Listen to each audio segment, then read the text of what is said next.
Olá, seja muito bem-vindo. Hoje a gente vai pegar uma palavra que todo mundo usa, graça, e, sabe, desmontar ela peça por peça, porque ela é muito mais profunda do que parece.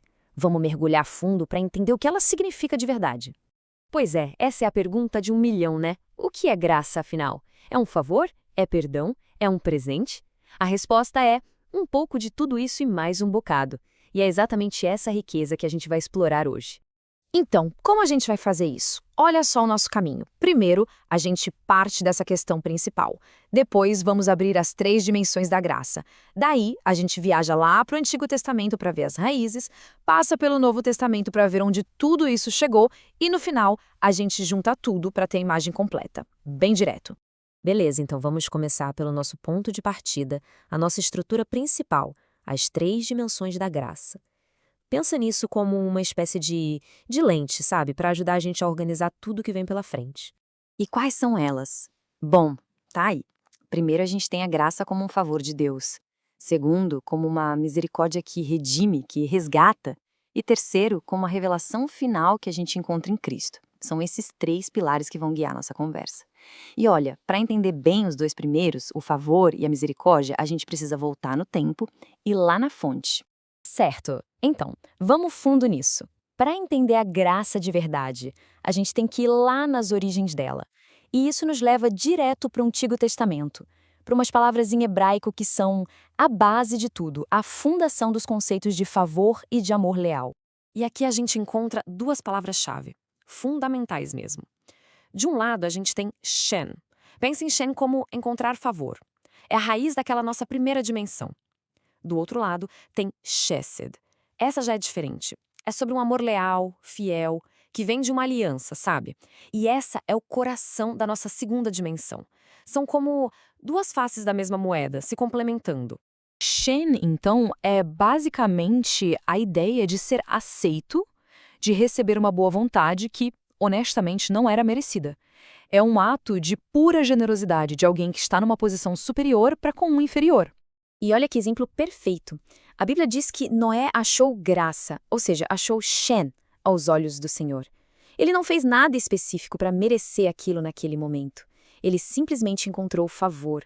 Foi escolhido, foi aceito, por um ato de pura graciosidade de Deus. Agora, Kshesit. Kshesit é outra história. É bem diferente. É algo muito mais profundo que um simples ato de favor. Kshesit tem a ver com relacionamento, com aliança, é aquela misericórdia, aquele amor que não acaba, que continua por causa de uma promessa, de uma fidelidade que não falha. É exatamente o pilar da nossa segunda dimensão, a misericórdia redentora. E essa frase do Salmo é nossa, ela é perfeita para ilustrar isso. Quando se repete que a misericórdia, o chesed, dura para sempre, é isso. Não é um favorzinho que acontece uma vez e pronto. Não. É uma qualidade constante, duradoura do caráter de Deus que se baseia na sua lealdade. Incrível, né? Ok, a gente viu a base no Antigo Testamento.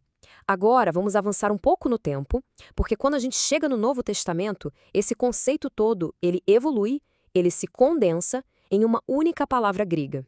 E que palavra poderosa! Essa palavra é charis. E o legal da charis é que ela meio que pega tudo que a gente viu em Shene e Esser e eleva a um outro nível. Charis é o favor radicalmente imerecido. É aquele presente divino que simplesmente não dá para conquistar, de jeito nenhum.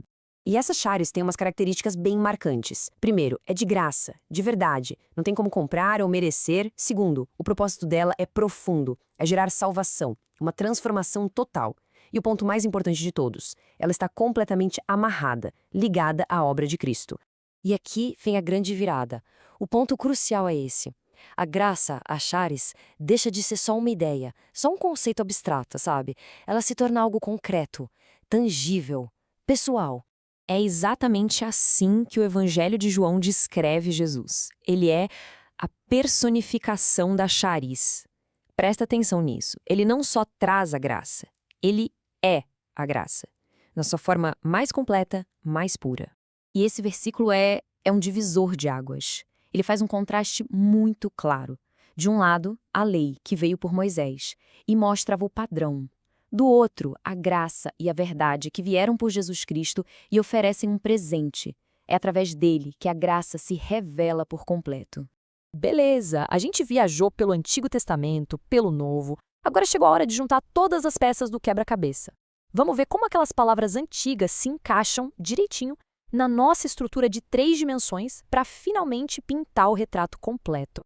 E olha só como tudo se encaixa. Aquela primeira dimensão, o favor de Deus, tem suas raízes lá no Shem, mas também na Charis. A segunda, a misericórdia redentora, está totalmente ancorada no Kised, naquele amor leal da aliança. E a terceira, a revelação em Cristo. Bom, essa é a expressão máxima da Charis.